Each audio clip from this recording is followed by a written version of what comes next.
Muy buenas noches, se llegó el día de la cita con nosotros en nivel 5. Qué bueno que está aquí acompañándonos, analizando y también discutiendo los temas que vamos a abordar a continuación. Víctor Ochín, ¿cómo estás? Muy buenas noches, muy bien, Lupita. Extrañando allá, yo sé. Sí, la verdad que sí se extraña, ya es en el espacio de nivel 5. Muy buenas noches, Wilber. Pero yo sé quién la extraña más. Sí. Wilber González. Mi antagónico, definitivamente. Muy buenas noches, Lupita, Víctor, buenas noches a quienes nos hacen el favor de vernos todos los viernes. Pues más hablaremos, ¿verdad? Así es. Más chancita nos dará Yasmín de hablar. Vamos a iniciar con este tema, pues estas declaraciones que hace esta semana el presidente Andrés Manuel López Obrador, pues parece ser que se reconcilia con empresarios a quienes antes había señalado en el tema del gasoducto. Hay unas noticias buenas, vamos a empezar en este caso con la parte sur del país, con este beneficio de estas acciones que se van a hacer estas constructoras de gasoductos. ¿Qué lectura le das tú, Víctor, a esto? Bueno, que a final de cuentas el presidente en este embudo que ha venido metiendo el país, pues ya no le dejó espacio. O sea, ya el crecimiento económico pírrico que tuvo en el primer semestre de este año, del 0.2%, la falta de inversión por parte precisamente de los empresarios ante esta duda de cuál es el comportamiento que va a tener el gobierno federal respecto a las nuevas inversiones y qué va a pasar con ellos en un futuro, porque con este gobierno la incertidumbre es lo único seguro que se tiene, ¿no? A final de cuentas, entran los empresarios a rescatar el país en este momento donde hacen falta las inversiones. También la situación se da por el lado de que la Comisión Federal de Electricidad en todo el país pues ocupa de estos gasoductos para poder que sus plantas estén generando electricidad y pues ¿de dónde va a sacar el dinero el gobierno? Si no lo tiene para construir esos grandes gasoductos, pues tiene que echarle mano de los empresarios del sector privado. Y eso, bueno, pues ya muestra de que se acorraló y digan lo que digan, el presidente no ganó en esta ocasión, sino que a final de cuentas con este nuevo acuerdo, pues se da lo que se tiene que dar, una fusión de gobierno, empresarios y sociedad, y no como lo ha venido haciendo desde un principio, dividiendo y haciendo que este país se polarizara. Hoy estamos viendo quizás un nuevo paso, un primer paso, para que detone la economía, por lo menos del sureste y sur del país, pero también la del norte, porque tenemos gasoductos todavía que no tenemos ni para cuándo ponerlos en marcha. Así es, Wilber. En más de alguna crónica he descrito que el gasoducto es un cadáver enterrado en el suelo sinaloense que camina putrefacto. No sabemos todavía los beneficios que puede traer aún el gasoducto. Vemos la planta de fertilizantes en el norte de Sinaloa todavía envuelta en un problema legal que se tiene que echar a andar con el gasoducto. Vemos todavía que la Comisión Federal de Electricidad en Sinaloa está generando energía de otro tipo, no con gas natural, que se supone que sería más barato y esto permitiría ofrecer las tarifas más bajas, ¿no? Vemos que se tiene que echar esta infraestructura de la cual ya se tiene y más aún tuvo que tragarse sus propias palabras del propio presidente de la República, Andrés Manuel López Obrador, en el sentido de que pues tuvo que echar mano, no le quedó de otra, de los ricos que también son pueblo, ¿no? Entonces, en esta situación... Pero que antes era la mafia del poder. Pero antes que era la mafia del poder, efectivamente. Pues vemos a un Carlos Slim empoderado, lógicamente, él dejó de invertir o se detuvo o esperó los tiempos como buen empresario de llegar al momento exacto para que le pidiera al presidente su intervención. Así es que hoy son 1,200 proyectos los que se tienen sobre la mesa y que los empresarios van a desarrollar en el país, entre ellos echar el gasoducto. Ojalá y la disminución de los costos del servicio de la comisión se refleje aquí en los bolsillos. Nos vamos a pausa, nos están pidiendo una pausa y regresamos con este mismo tema. No se vaya, estamos en nivel 5. Regresamos a nivel 5, estamos hablando de este acuerdo con los empresarios en el tema del gasoducto y el gobierno federal. Dice Andrés Manuel, quiero señalar o subrayar que esto fue posible por la voluntad, la disposición al diálogo de los empresarios. Legalmente ya se habían firmado los contratos, ya se habían acordado condiciones que nosotros considerábamos dañinas para la hacienda pública y por eso se acudió a los dueños de las empresas para que, haciendo a un lado los compromisos legales, se llegara a un acuerdo en beneficio de todos. Y destaca la voluntad específicamente de Carlos Slim. Así es. ¿Qué hubiera pasado si los empresarios les dicen, no, señor presidente, hay un contrato firmado y usted lo tiene que respetar? Aún con las condiciones leoninas o dañinas, se tienen que respetar los contratos, si no el gobierno obviamente tiene que erogar las fianzas, las ¿no? fianzas que se depositan para estos contratos, que son obras en distintas partes del país. La disposición que tuvieron los empresarios de TransCanada, también la de, hay otra empresa. Innova, Carso. Innova y obviamente TC la de Carso, Energy, que es la de que es la Carlos Slim. mayoritaria, ¿no? Sí, todas estas empresas pues obviamente son las que están haciendo las inversiones, generando el empleo, generando también mejores condiciones para que la Comisión Federal de Electricidad pueda tener un mayor suministro, pueda extender la cobertura para nuevas empresas y que no estén enfrentando los problemas que estamos enfrentando en Culiacán, con la serie de apagones por la falta de infraestructura que durante muchos años no se le invirtió a la Comisión Federal de Electricidad, porque hoy no tiene ni para pagar los pasivos que ha estado enfrentando. Una empresa que se decía de clase mundial, pues sí, con una deuda mundial también.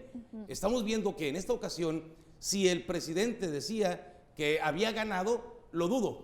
Lo que ganó fue el pueblo y obviamente la reactivación de la economía nacional. Y dijera el pueblo, se preguntara al pueblo, bueno, este tema del gasoducto, ¿cómo me va a venir a beneficiar a mí cuando tengo todavía un recibo en el caso de la Comisión Federal de Electricidad con tarifas bastante elevadas? Sí, analistas en materia económica que estuvieron realizando sus diferentes comentarios en el transcurso de la semana luego de la firma de este convenio con los empresarios, pues señalaban precisamente eso, ¿no?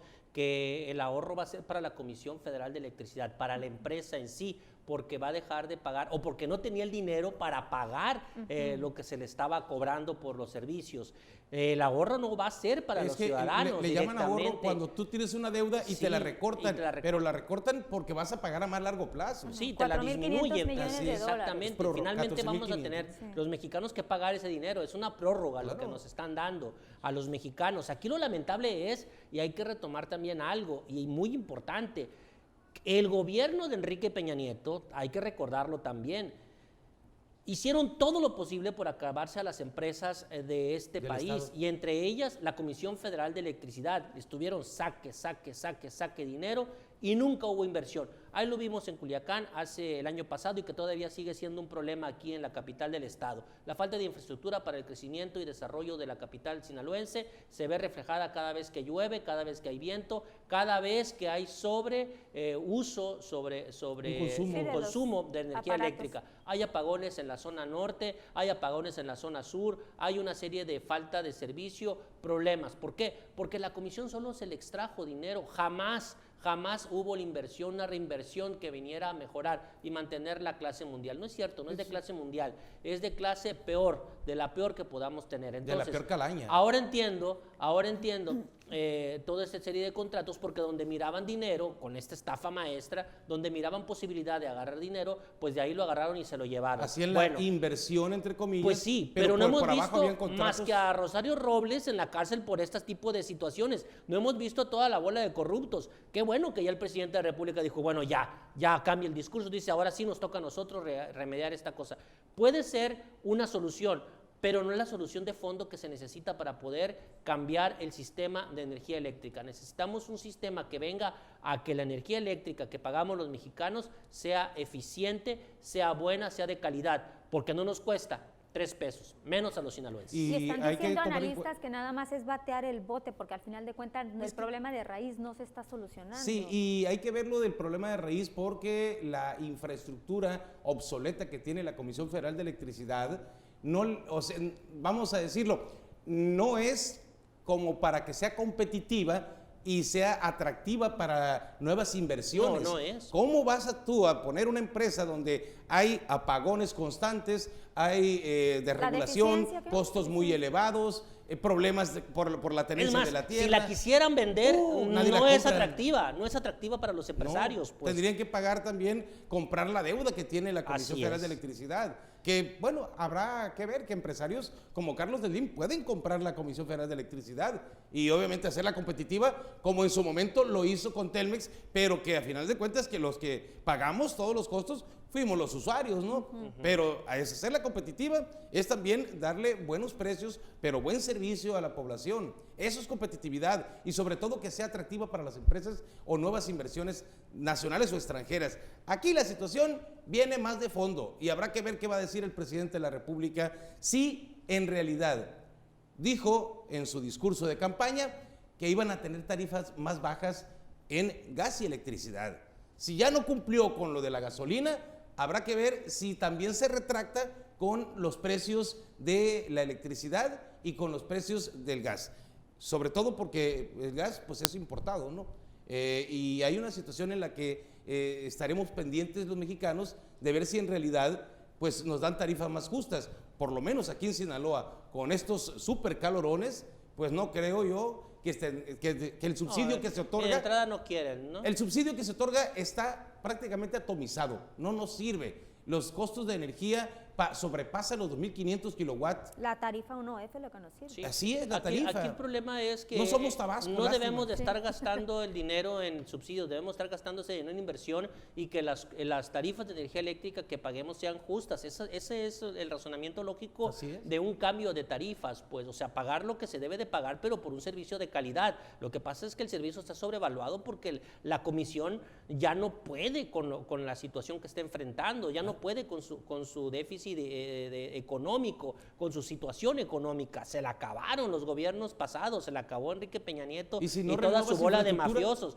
Y ahora deja un problema, hay que destacarlo, deja un problema que se hereda esta administración, que se puso muy alta la vara, que se puso grandes expectativas. Entonces, ¿cómo le respondes a la sociedad que te está exigiendo? Oye, es que yo voté por ti porque tú me dijiste que si pago 1,000 pesos de luz, ahora voy a pagar 500 y no lo estoy viendo reflejado. Muy al contrario, se me está yendo la luz, se me está echando a perder mi refri, se me está echando a perder mi aire acondicionado, mi comida. Y los que quién me venden responde? comida. Imagínate. Entonces, es una situación que hay que poner en la balanza. Si bien esto es un problema heredado, tiene que haber una solución de fondo inmediata por parte del presidente Andrés Manuel López Obrador para cumplir las expectativas que se planteó él mismo desde su campaña. Ya va un año y solo lo que hemos visto son problemas. Si quiso casarse con la mujer que tenía el hijo, también tiene que mantener al hijo, ¿no?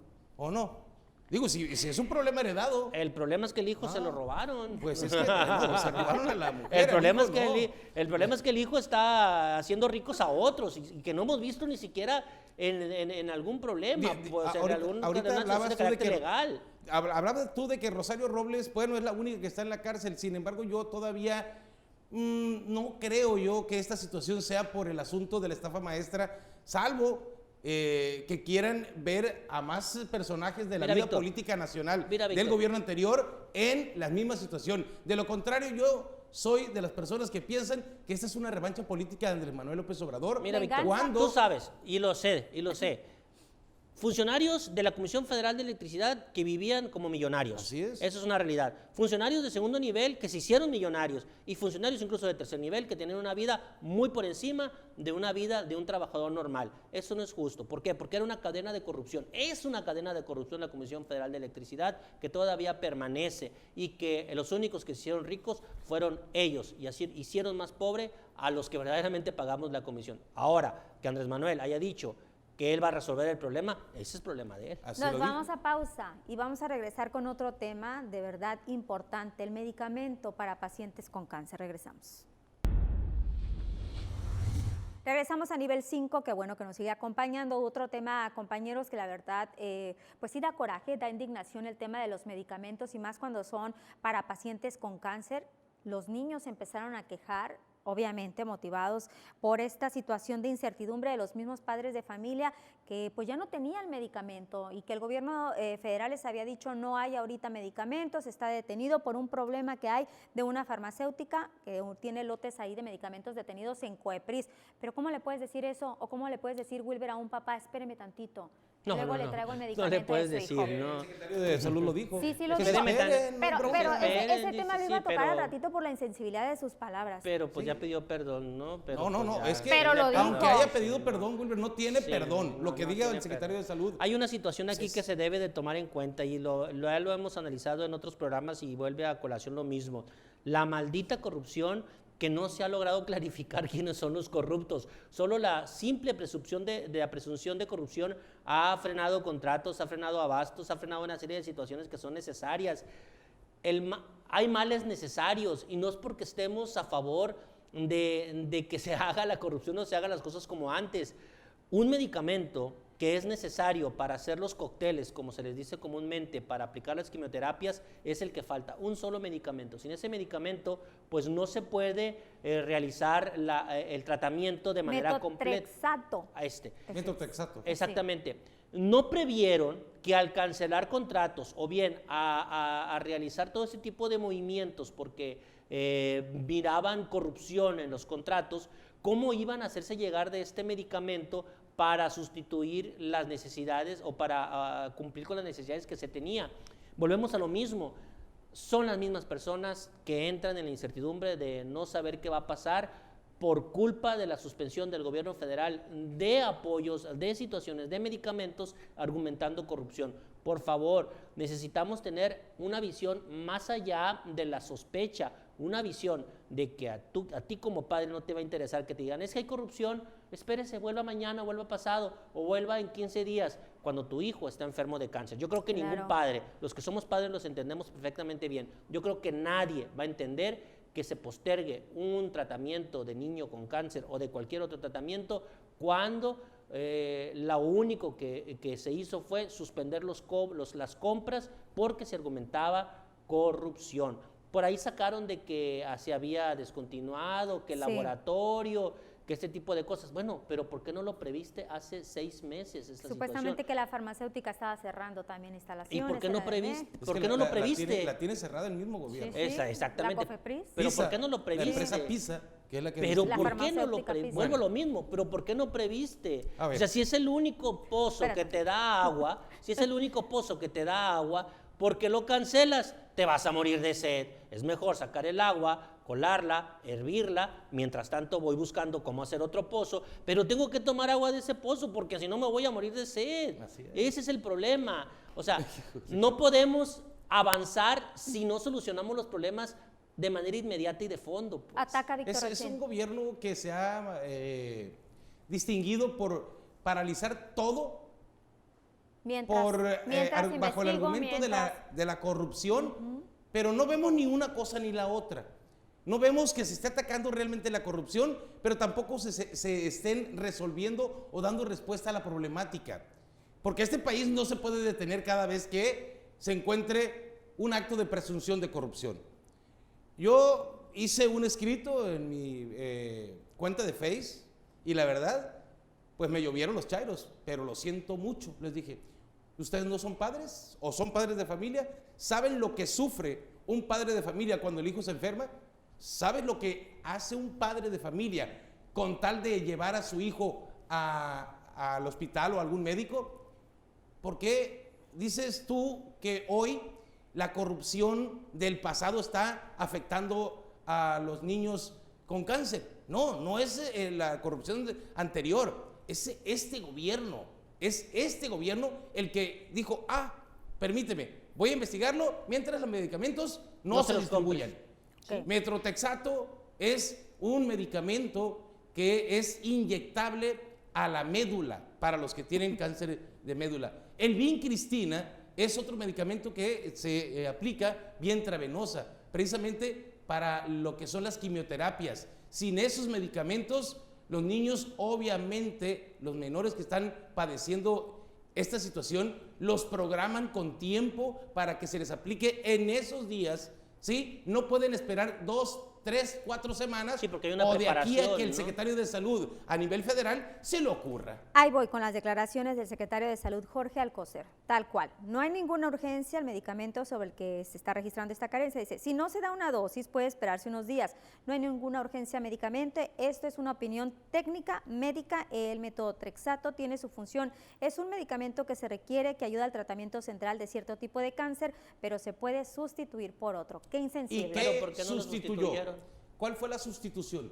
No hubo ninguno. No, el No, IMSS entró al quite, a ver, pero a un pero es- hospital una semana ahora, y media. hay Pero a madres ver, de pero es familia. que esto no lo deberíamos ni siquiera estar discutiendo. No, Esto no se debería. Es debería de analizando, pasar. Wilber, no es O sea, pero es que no discutiendo. lo deberíamos o sea, no debería de hacer falta esos medicamentos en Así es. ningún hospital del país, por Es favor. como si tú llegaras Estamos a jugando administrar con vidas sin dinero. humanas, ¿Qué con vas a vidas de administrar? niños. Exactamente, O sea, no podemos. no sean insensibles. A ver, Y escuchemos hay a muchos Wilber, también Víctor. hay muchos también que se están colgando de esta situación para la defensa de los intereses de los hospitales y sindicatos. Aguas, ¿eh?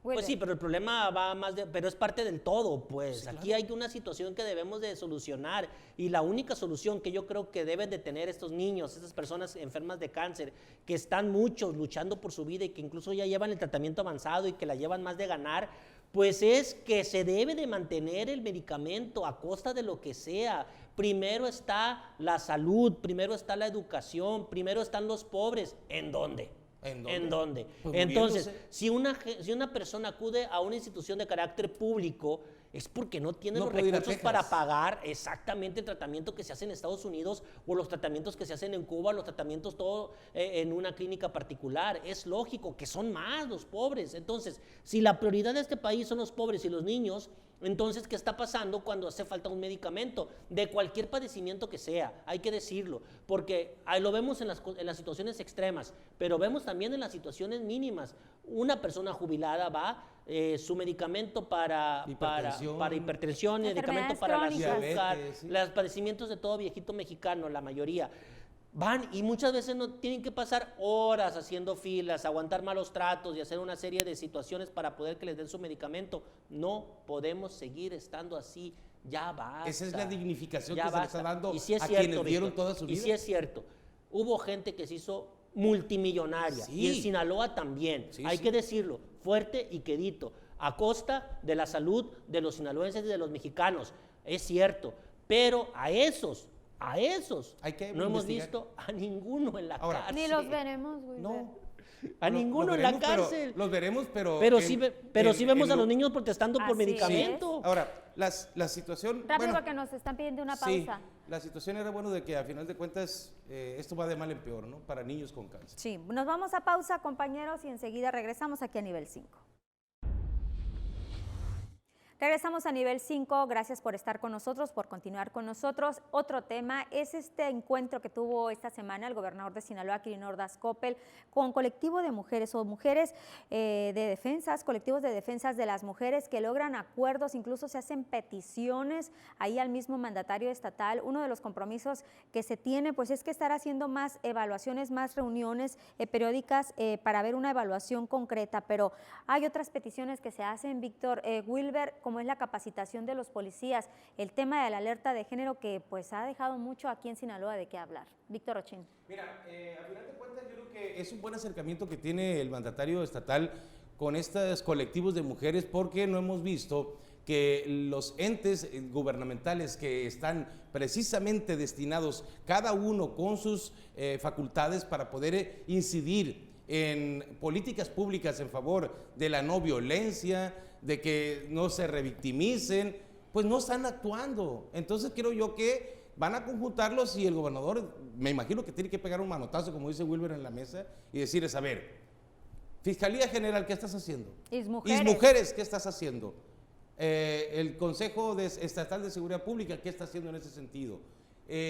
Secretaría de Seguridad Pública, ¿qué pasó con el 911? ¿Tus policías están ya capacitados para atender la violencia intrafamiliar o como se le llama? No creo. No, de hecho Entonces, están apostando a ese a es eso. el asunto a los cuales están faltándole resultados. Y los colectivos de mujeres pues ya están hartas, ¿no? Porque ven que hay políticas públicas y políticas públicas, pero no ven resultados en nada. daba a conocer la Fiscalía todos estos casos de violencia familiar que se dieron a nivel estatal de un lapso, creo, de 2017 al 2019. Son miles de 5.530 personas acusadas por delito en contra de y las una medidas mujer. de protección para mujeres, están pidiendo albergues para rescate de mujeres que están amenazadas de muerte y obvio no alcanza, es una sola la que se tiene para, imagínate, tener 20, 30 y con sus hijos, muchos de ellos. O sea, creo yo que ahí el gobierno del estado tiene acierto, pero ahora vamos a ver qué es lo que sigue. Si ese seguimiento puntual se va a dar mes tras mes, como comprometió el gobernador con los colectivos. Acierto medias, ¿no? Acierto medias, hay que decirlo de esa forma, porque lo he dicho recio y querido, reconocer no es responder a una necesidad, ¿no? Reconocer es una actitud de orden político que permite y abre una puerta para que se pueda trabajar, pero es lo que nos hace falta. Eso es lo que nos hace falta, ¿no? Sí, trabajar ya, trabajar y obtener resultados. ¿Sí? Si bien es cierto, ¿no? Y lo recalco, sí ha habido una disminución en el número de feminicidios en los últimos años de 100, 110 que habíamos tenido, pues ahorita pues ya ha habido una disminución, pero no se trata de una disminución de casos, se trata de una disminución de situaciones de violencia de género que están viviendo las mujeres y que cada vez es más común, y no solamente violencia de género al interior de sus hogares, sino violencia de género desde el momento que quieras denunciar. Hace unos días atendí una llamada de una persona que me decía, es que yo quiero denunciar, yo soy objeto de violencia de género, mi expareja viene, me violenta mi negocio, violenta mi casa, me violenta, me pega, me ha hecho escándalos en la vía pública, ha corrido a mis clientes, una persona que trabaja de estilista, y yo voy y denuncio. Y no pasa nada. Y que están esperando las autoridades, como el caso de más homicidios. Espera que la maten, entonces para decir, bueno, es que se atendió en su momento. Es cierto, entonces dice, voy a la fiscalía, me dice la señora voy a la fiscalía, que por cierto quiere dar sus declaraciones, voy a la fiscalía, no me hacen caso, me dicen que lo van a ver, y el sujeto anda suelto por las calles amenazándome y amenazándome y amenazándome. Aquí hay un problema, pues, es un problema de acción, no nada más de reconocimiento. Se tiene que trabajar, se tiene que ir por ese sujeto y decirle, mira, te vamos a meter a la cárcel, mira, tienes que tener un comportamiento, te estoy vigilando, darle protección a la mujer para que no pueda estar siendo víctima y revictimizada. Sin embargo, bien, vas a la fiscalía y ¿qué te dicen? ¿A qué viene? ¿Qué le hizo? ¿Por qué lo dejó?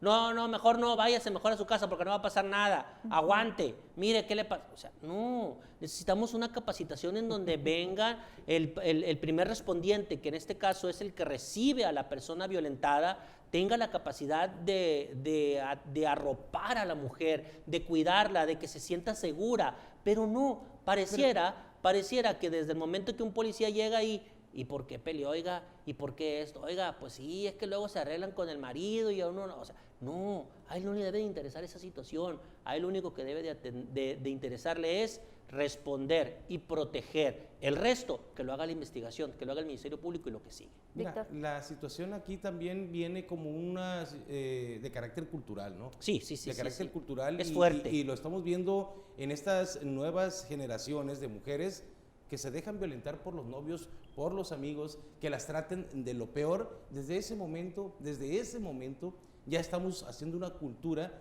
de que la mujer se vuelve objeto de las amenazas, de que la hagan a un lado. Sí, se normaliza, se ¿no? normaliza. Se normaliza la violencia. ¿Y qué pasa cuando ya llegan a una relación de pareja? Pues estalla una situación de pareja que se vuelve mucho más incómoda. Claro, no estoy hablando de todos, ¿no? Pero sí una gran mayoría de esas parejas pues están en una situación muy vulnerable. Pero lo peor es que la autoridad ni las oye, ni las escucha, ni las atiende, mucho menos las va a proteger. Y es en donde se debe de trabajar, Lupita, Víctor, desde las escuelas, desde chiquitas, desde la familia. A ver, tenemos que trabajar primero en concientizar desde las niñas de que la violencia de carácter de género no se debe de permitir. No te debes de permitir. Hay respeto, hay valores, hay una integridad de la mujer que debe de ser protegida. Si te grita tu novio, mándalo al carajo, no tiene por qué gritarte. Si te violenta tu novio, no tiene por qué violentarte, de ninguna manera. Cuando ese sujeto sea tu esposo, va a ser peor. Va a ser peor. Entonces, por favor, si te lo demuestras desde ahorita. Como padres de familia tenemos que tener esa protección de nuestras hijas. Te lo digo yo porque tengo 2 hijas y me veo en esa situación. Entonces, yo creo que aquí lo fundamental es algo que tenemos que empezar. Primero, ir cultivando una cultura de protección a las mujeres, tanto de hombres como mujeres, porque hay que enseñarles a los niños que las mujeres se respetan. Claro. Y a los hombres igual. Y a los hombres igual. O sea, ¿no? a ver, señor, a ver, señorito, a ver, hijo, usted tiene que respetar a la mujer, porque una mujer le dio la vida, como era antes. Es que el método de los abuelitos era bueno, yo no sé por qué lo olvidamos, pues por la modernidad. A ver, a la mujer se le respeta porque una mujer le dio la vida y nosotros crecimos con ese respeto hacia la mujer. Hoy no es así. Hoy esta maldita igualdad que nos ha afectado tanto, pues ha venido a perderse en muchos de los casos ese respeto hacia la mujer. Mujeres, cuídense mucho, protéjanse, pero también dense a respetar. Hombres, respeten por el solo hecho de ser hombres a la mujer. Quiero destacar las peticiones y los acuerdos que se quedaron en este compromiso, y ahorita te cedo la palabra. Necesidad de capacitar a los policías para evitar que las mujeres denunciantes de agresiones sexuales o violencia intrafamiliar sean revictimizadas a la hora de presentar una denuncia. Exigieron instalaciones de más refugio para mujeres víctimas de violencia familiar. Asignación de un juez de control en el Centro de Justicia para las Mujeres, que no hay, dicen. Pidieron campañas de prevención en colonias y comunidades con altos índices de violencia intrafamiliar. Paradas de camión iluminadas, también frenar acoso sexual en el trabajo, validar los embarazos de adolescentes y menores de edad producto de violaciones para conocer exactamente la cifra de ellos. Son algunas de las peticiones que se hicieron en este encuentro con el gobernador de Sinaloa. Nos vamos a pausa y regresamos enseguida con el tema de la veda. Ya estamos de regreso en nivel 5, el tema de la veda. Esta semana también se dio a conocer las fechas para el levantamiento de la veda para la captura de camarón, acordado para el 24 de septiembre en esteros y bahías de Sinaloa y el 30 de septiembre para alta mar. Pero pues no les gustó mucho, Víctor, porque dicen que en la historia es de las más tardías estas fechas, ¿no? Sí, y la verdad es que, puede que tengan mucha razón también. Qué bueno que por lo menos tocaron ahora el tema, Willy. Aprovechar los minutos, Víctor. Mira, la situación es que el cambio climático está afectando también y no queremos verlo, pero ya lluvias tardías que en la sierra, que arrastren aguas hacia esteros y bahías, que es lo que trae minerales y los alimentos para precisamente todas las especies marinas, entre ellas el camarón. Obvio, la situación del año pasado fue muy buena para los pescadores, bajos precios. Hoy tenemos tardías arribazones, que quiere decir de camarón grande que entra a la bahía a reproducirse, en los esteros ahí empieza a crecer y vuelve a crecer y se sale. Entonces esa es la situación. Hoy hay poco camarón y aparte chico. ¿Qué va a pasar con esta temporada? Está incierta. Y la situación se viene de manera preocupante porque pues todos los apoyos que nuestro flamante presidente de la República anunció para los pescadores se disminuyeron por un bajo presupuesto de Conapesca. Estamos viendo que la situación está de mal en peor en los campos pesqueros y le disminuyes el recurso en el afán de decir que la corrupción se había acabado el dinero de Conapesca. No es cierto, no han encontrado un acto de corrupción, no han encontrado a funcionarios que hayan desviado recursos porque todos se lo entregan directamente al pescador. ¿Cuál es entonces el problema de este gobierno? No lo sé todavía, pero esperemos que en el caso de la pesca, este año, por lo menos, ojalá y les vaya bien, pero lo dudo. Wilber. Pues es una situación de carácter plenamente político, ¿no? Yo creo que existen pues muchos factores políticos que están pues de alguna forma interviniendo en el problema de la pesca, y al verdadero pescador lo escuchan realmente lo apoyan, realmente tiene voz y voto en las decisiones que se toman. Yo pienso que aquí... Nomás hablan los líderes. Sí, hablan los líderes, que los lógicamente los vemos después ocupando puestos de regidores, de diputados, y los vemos en otras situaciones, ¿no? de alcaldes. Yo pienso que en pro de un mejoramiento de la pesca en Sinaloa y en el país, porque la pesca no está disminuida nada más en Sinaloa, hay que decirlo, en todo el país, desde Quintana Roo, todo el Golfo y todo el Golfo de California, está mal, la pesca está mal en el país. siendo una de los aprovechamientos o de las actividades más importantes del país y que genera importantes ingresos para el mismo, ¿no? Porque se vende en dólar lo que se vende en materia de pesca. Además, pues es el consumo de mariscos y pescados en México es muy importante. Pero aquí hay un problema, ¿no? Yo pienso que falta aterrizar una verdadera política pública que venga a sacar de la pobreza a los campos pesqueros primeramente. ¿Por qué? Porque si tú vas a un campo pesquero, por ejemplo el de las Arenitas, vas a ver que el índice de marginación es muy amplio, que la drogadicción está a la vuelta de la esquina, que existen problemas de desintegración familiar, que existen situaciones de deserción escolar. De deserción escolar. ¿Por qué? Porque no hay una política que atienda a los campos pesqueros cuando hay veda, que no hay una política del gobierno realmente que venga a minuir y atribuir todo ese tipo de cosas. ¿Y el programa de empleo temporal que había por no, recurso pues federal? lo quitaron, no, tiene que ser el estatal. se quita porque ahora como se lo das directo, pero como no le tocó a todos, sigue el problema. Aquí es en donde debemos de tener una planeación, qué va a pasar con esos campos pesqueros y no estar pensando, no estar esperando durante todo el año 5 o 6 meses de temporada, quizás menos, me equivoco, Víctor, no, corrígeme, y durante ese tiempo pues tener algo de empleo y los otros 6 meses no hacer nada o vivir a la buena de Dios. Yo creo que el problema va más de fondo, el problema va más de contaminación, el problema va más allá de que el esfuerzo pesquero debe de revisarse, el problema va más allá de que tenemos que analizar ya situaciones de carácter ecológico para pescar. Lo vemos simple y sencillamente, hemos estado dando información en las famosas biobardas, estas que se instalaron en Mazatlán. O sea, nada más en una sola apuesta, la biobarda detuvo 24 toneladas de basura. Estamos viendo que es basura que se va directamente al mar, que se atoran los mangles, que se atora en todo ese sitio donde es la ribazón, como dice Víctor, y es donde se genera la larva y donde crece la larva del camarón. Y si la contaminamos, y si no la cuidamos, pues lógicamente que nosotros mismos nos estamos haciendo daño. El harakiri. Más aún, pescadores, la primera biobarda se la robaron.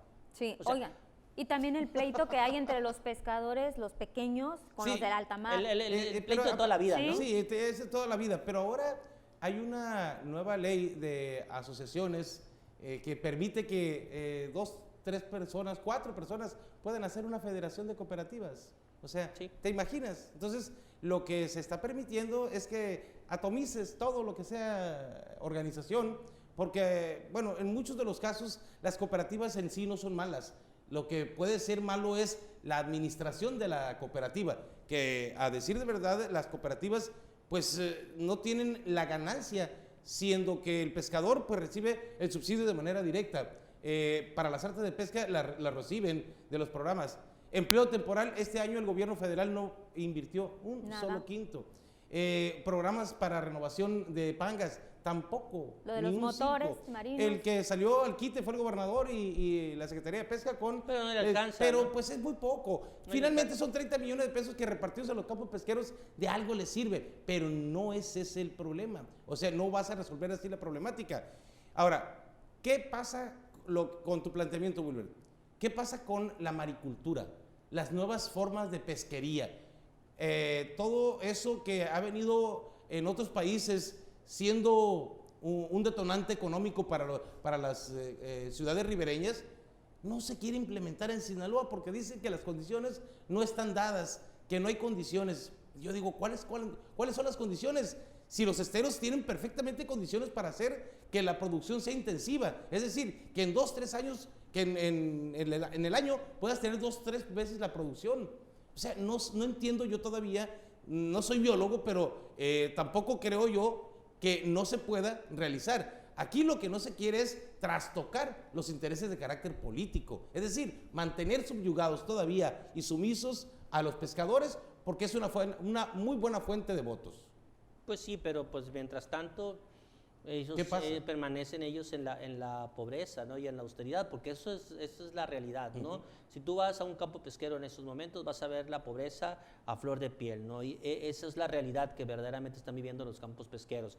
Y una lástima, Y es una lástima porque no podemos estar bajo esa situación, no podemos... Es como en algún momento se hacía la analogía por los farmers americanos cuando ponían a niños cortando tomate. Yo creo que si se analizan esa situación, si realmente, si hubiera una situación de dumping en una utopía del camarón mexicano, pues lógicamente que esa es una situación que pudieran afectarnos, ¿no? O sea, ver los pueblos, ver la pobreza de los que pescan el camarón, cuando el camarón en un platillo de camarón en Los Ángeles te pasa de los 20, 30, 40 dólares, pues, o sea, se vende muy bien. Eso es a lo que me refiero. ¿Por qué esa ganancia no llega realmente a los pueblos? ¿Por qué realmente no existe un trabajo para mejorar la calidad de los campos pesqueros? Yo recuerdo hace muchos años, cuando todavía cubría la fuente agropecuaria y pesquera, de los esfuerzos que se hicieron por mejorar las condiciones y por darle orden a la pesca sinaloense, ¿no? En dividir dos por panga y toda esa serie de situaciones. Pero vemos que con el paso de los tiempos muchas de las personas pues no pudieron o no se pudo por la necesidad que se tiene de un trabajo, ¿no? Muchos tuvieron que emigrar, definitivamente dejaron la pesca, y otros más pues definitivamente dijeron pues aquí nos morimos, pero aguantando, con el efecto de que no es redituable ya en muchos de los casos. Y vemos que, y yo recuerdo todavía aquellos tiempos mucho más antes, cuando una panga sacaba 100 kilos de camarón por viaje y al día siguiente otros 100 y al día siguiente otros 100. Era una fiesta, la Reforma era una feria, la Reforma durante los días de temporada. La Reforma Angostura. Hoy se acordaban de ellos. Hoy se acordaban de visitar campos pesqueros. Llegas a la Reforma y se te esconde todo el mundo. ¿Por qué? Porque el poco camarón que queda es para comer. Y para vender. Nos vamos a ir a nuestra última pausa y vamos a regresar ya en la etapa de conclusiones en el programa de hoy de Nivel 5. Regresamos a nuestra última parte del programa, etapa de conclusiones. ¿Con qué tema te quedas, Wilber? Pues con la ausencia de Jazmín, ¿no? Te cedo el minuto de Yasmín, 2 minutos para ti. Mira, me quedo con el tema de las medicinas para los niños con cáncer, ¿no? Yo creo que a ningún padre se le debe de vivir este tipo de situaciones. No se debe de permitir que los padres de familia ni los propios niños pongan en riesgo su vida con esta situación. Insisto, si hay corrupción, si hubo malos manejos, si hubo una distribución errónea, correcto, hay que atacarlo, hay que luchar, hay que evitar, hay que sanear, pero a los niños hay que darles sus medicamentos en tiempo y forma. Tú, como gobierno, consígueles de donde haya. ¿Por qué? Porque la incertidumbre, porque la esperanza y porque es un niño que está luchando por su vida. Ahí ya, yo creo que eso justifica todo, cualquier acto que pueda realizar como autoridad. Yo pienso que no podemos ver la política pública, no podemos ver la salud como una cuestión de números. Debemos ver a la salud como una situación de carácter humanista, que hemos perdido desde hace muchos años. Esto es humanidad. Por humanidad uno tiene que recibir los medicamentos, tiene que tener sus tratamientos. Repito, se debe de sanear, se debe de limpiar, se debe de buscar un mejoramiento en el sistema de salud por separado, paralelo, pero los que ya están enfermos, ¿cómo los arreglo? ¿Cómo los cuido? Pues dándole los medicamentos y tratando de sanarlos. Aquí hay una moraleja y que debe de quedar muy claro. Muy a pesar de las circunstancias, tú como gobierno estás obligado de garantizarle de manera constitucional la salud a los ciudadanos. Así es que, ahí está. Víctor. No, pues ya, gracias. No, Víctor, adelante. No, nada más para decirles que, bueno, que en realidad lo que es la situación de los niños, no se deje tampoco que el presidente lo chantajee en las farmacéuticas, pero tampoco el presidente debe chantajear con la salud de los niños a las farmacéuticas para que no se les otorguen los medicamentos.